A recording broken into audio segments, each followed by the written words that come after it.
and gotten them out of our country. In some cases, they're so bad that we put them in prison because we don't want them to even take a chance of coming. Our border is very secure, record-setting secure. We had 0 illegal aliens being admitted into our country for the last 8 months. That's hard for even me to believe, but the people that make up the lists are supposedly nonpartisan, but I would say they lean toward the Democrat side. And if they say that, I'm all for it. As you know, we've had a situation take place with respect to Venezuela. I want to just thank General Kane and his staff for the job that they've done is incredible. Nobody's ever seen anything like it. And once it did take place, I want to thank the leadership of Venezuela. We're getting along really well with them. The relationships have been very strong, very good. And they have informed me that they feel there's very good security, very strong security. We're working with the various people involved, including Chris and Doug and everybody on the oil. We have the major oil companies going to Venezuela now, scouting it out and picking their locations, and they'll be bringing back tremendous wealth for Venezuela and for the United States, and the oil companies will do fine too. Venezuela will actually make for themselves more money than they've ever made before, and that's a good thing.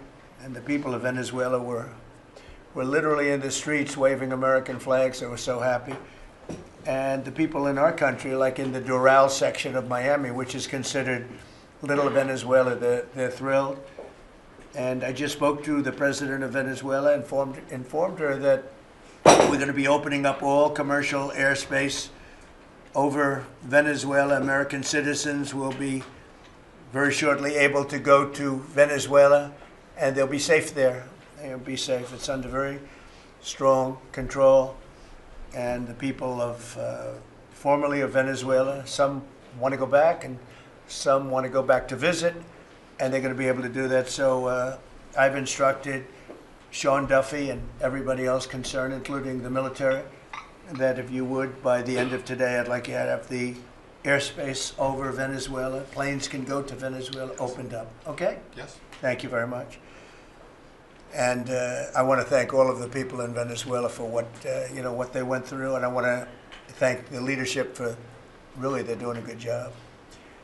And just as I promised, we've defeated the Biden inflation nightmare and achieved explosive new economic growth. The Atlanta Fed is predicting an astounding 5.4% GDP growth in the fourth quarter, and that's despite the fact that we had a Democrat shutdown. We would have had that number would have been 7%, which is a number nobody's ever heard of. And we've been given great national security because of tariffs, and we've also been given unprecedented income because of tariffs.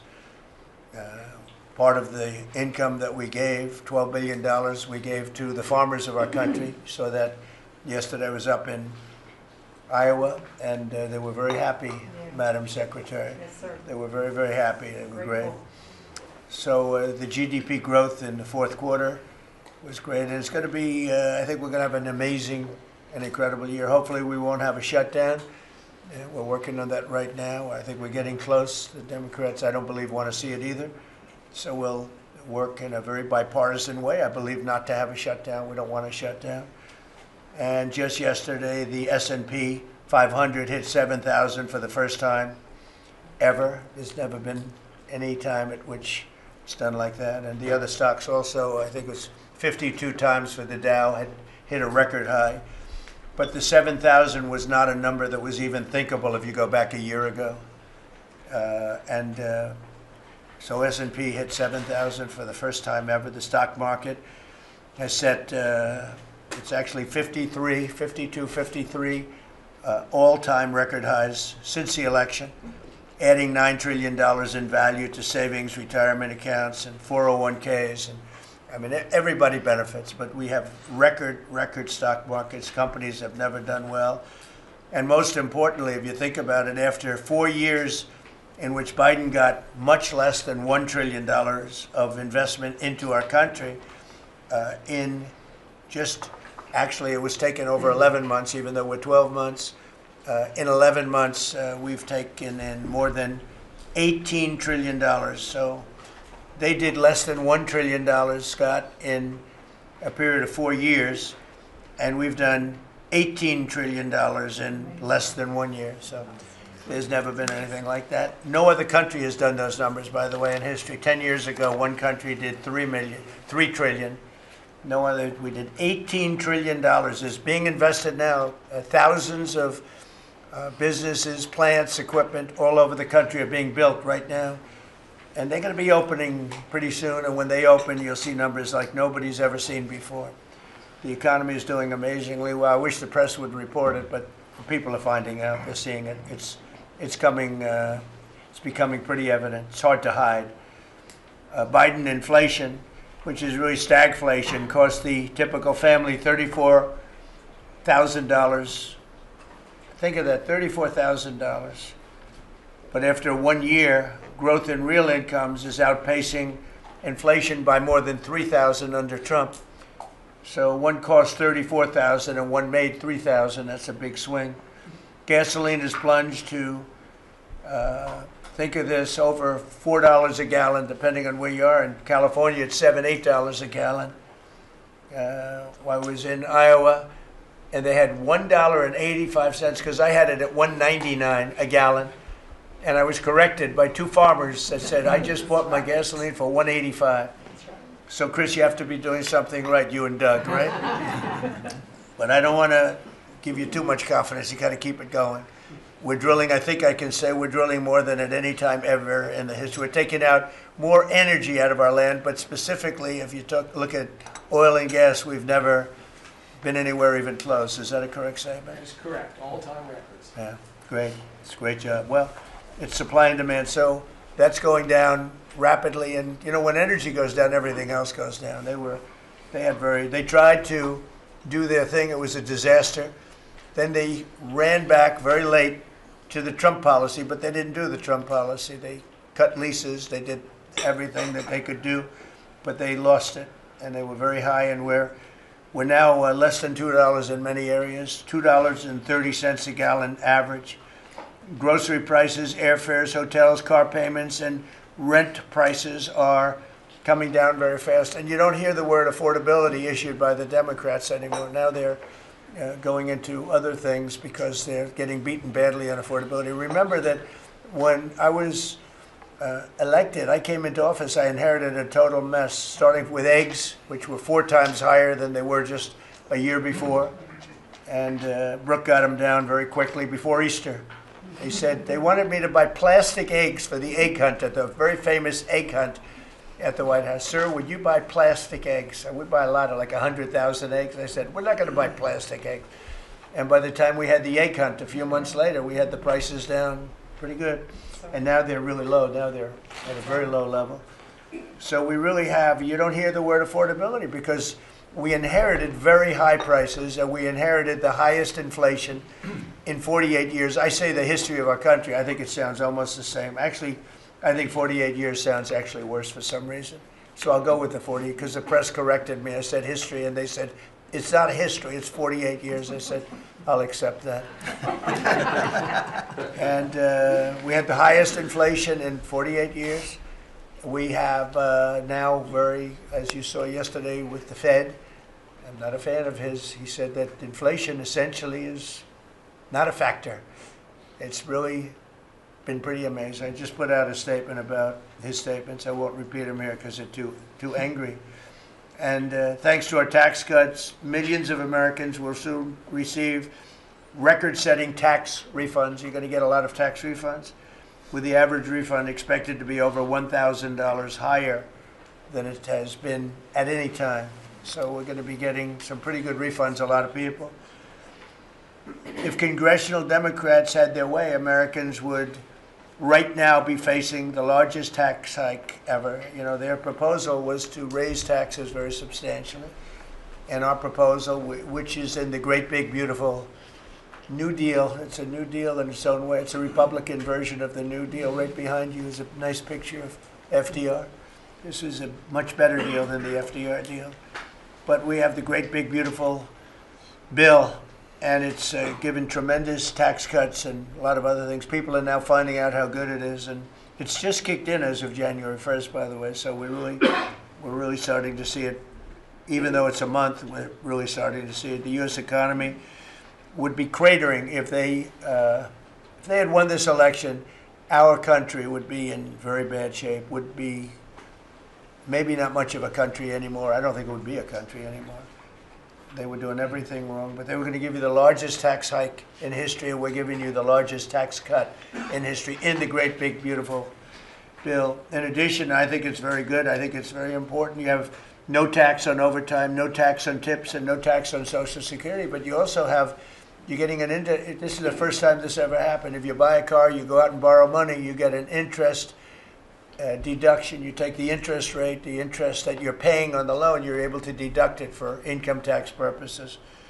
So that's a first ever, and I think it's going to be great for everybody, including the car companies. I was in Detroit 3 weeks ago. I went to the Ford factory, spoke to the General Motors people. It's all the same. They're doing better than they've ever done. The factory I went to was like a World War I, earlier than World War I factory, opened up. One of the oldest buildings, but one of the biggest. And Ford was getting ready to close it a couple of years ago, and then they saw that I was doing well, and it looked like I would have a good chance of winning. And they kept it going, barely going. And last week they announced, during my visit, they announced that they're going to round the clock production. They never thought it was. I said, did you ever think? I spoke with Bill Ford and the president of Ford. They were both there, and they said, we can't even believe it. We were going to close this building 2 years ago, and now it's going round the clock. They said, we cannot. I mean, they said, we wish it was twice the size, but they're now building additional plants in the United States, as is everybody else. You have AI building, but the car companies, I love the car companies, and you have them, they're all coming back. They're coming back from Mexico, they're coming back from Canada, they're coming back from Japan, and they're coming back from Germany, all over Europe. They're coming back, they're building here because they want to avoid the tariffs. They don't want to pay the 15%, in some cases 25% tariff. Could be a lot higher than that if it wasn't working. So because of that, they're all coming back. One statistic yesterday that Scott told me is that for the first time ever, tell them about the steel in Japan, that we are now making more steel. Go ahead, please. So yesterday they reported for the first time in 26 years, the United States of America produced more steel than Japan. Wow. And that is entirely driven by your tariffs. Amazing. Think of that.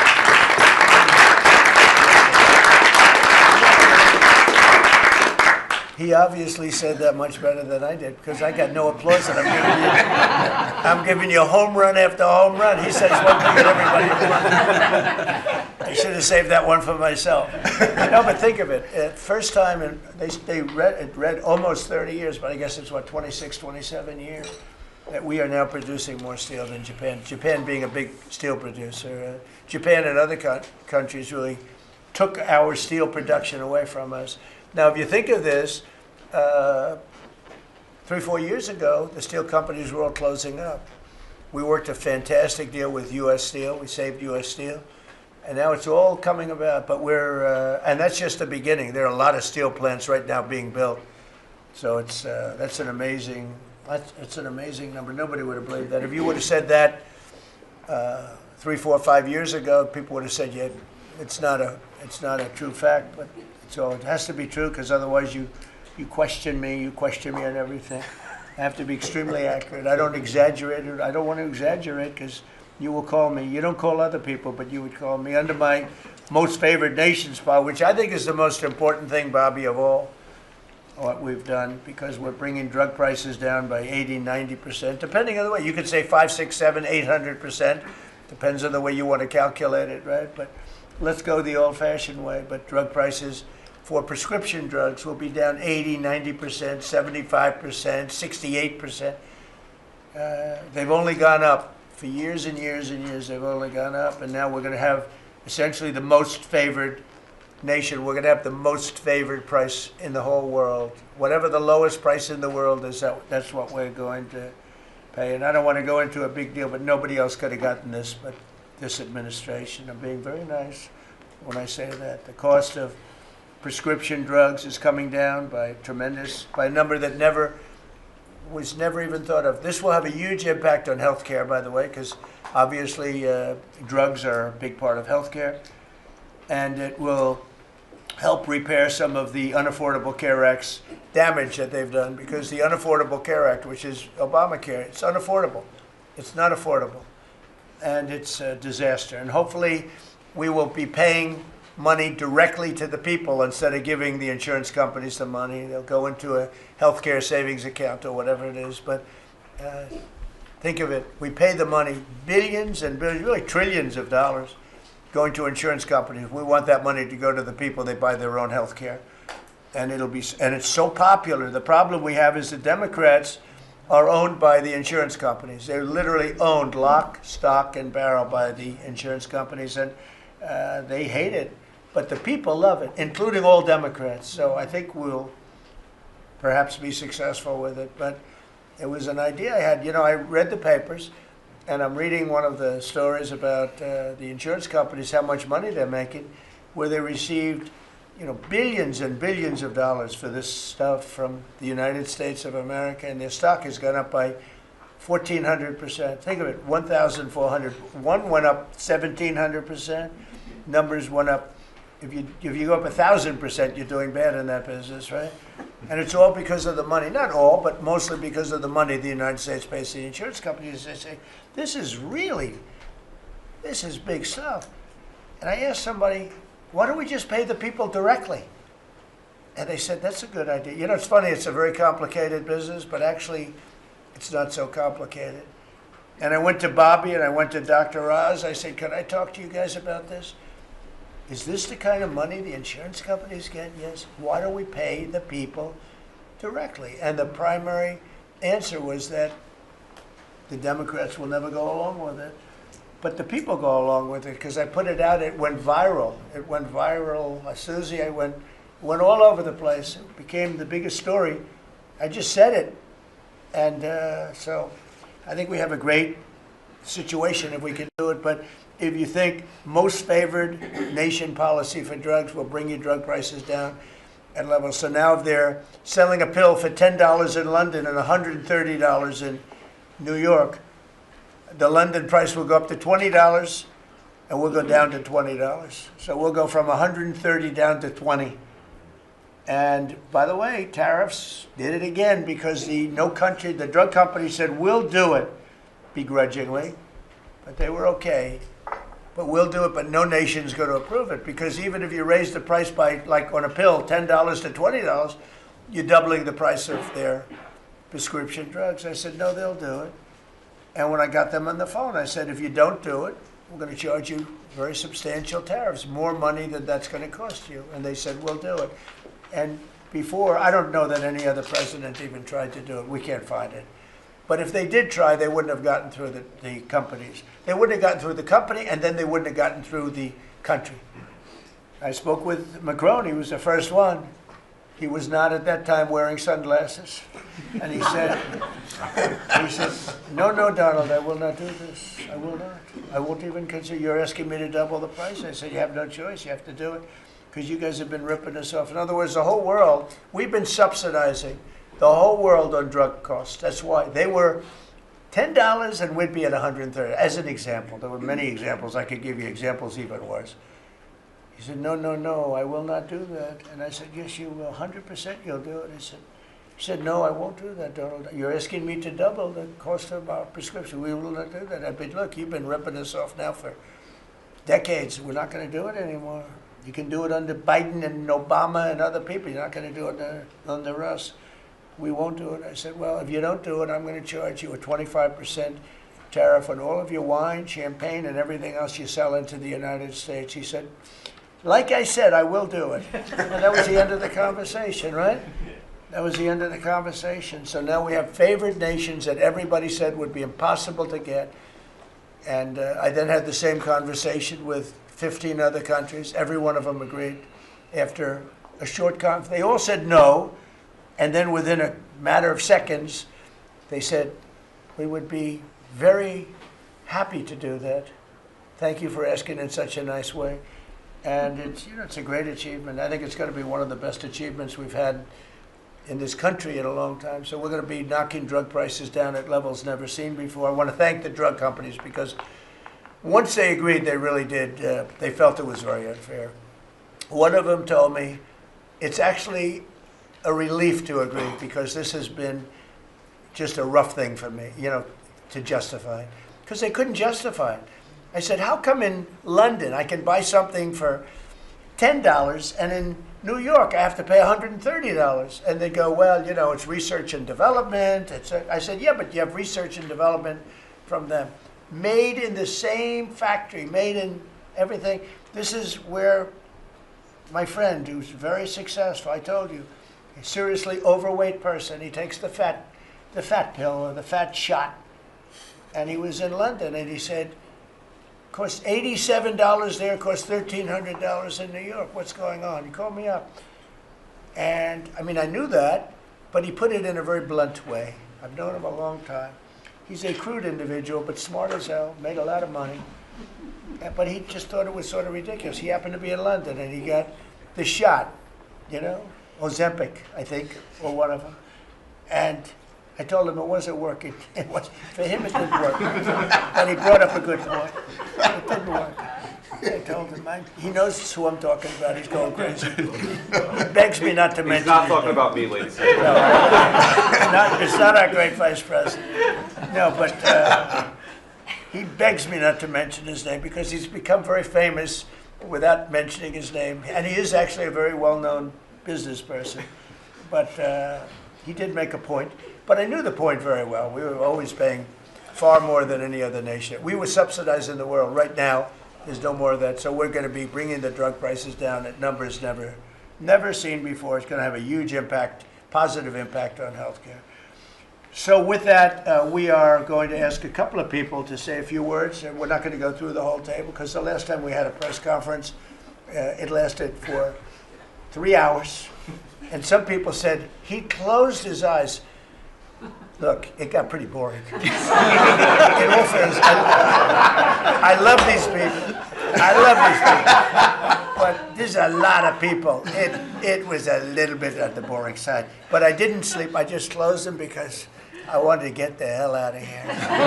Some of them, I didn't sleep, by the way. I don't sleep much, let me tell you.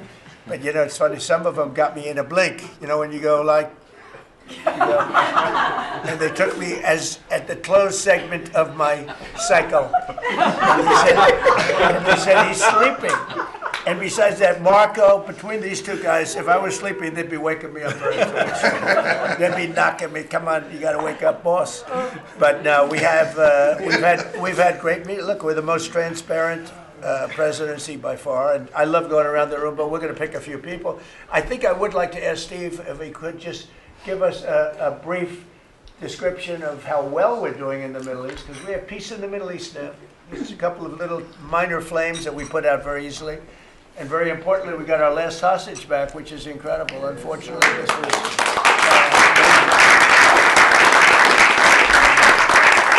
something that nobody said could be done. And I will tell you, Hamas was a big factor in getting all of the hostages back. We were not happy with them, and they had to bring them back. And they found the dead hostages, the bodies of hostages.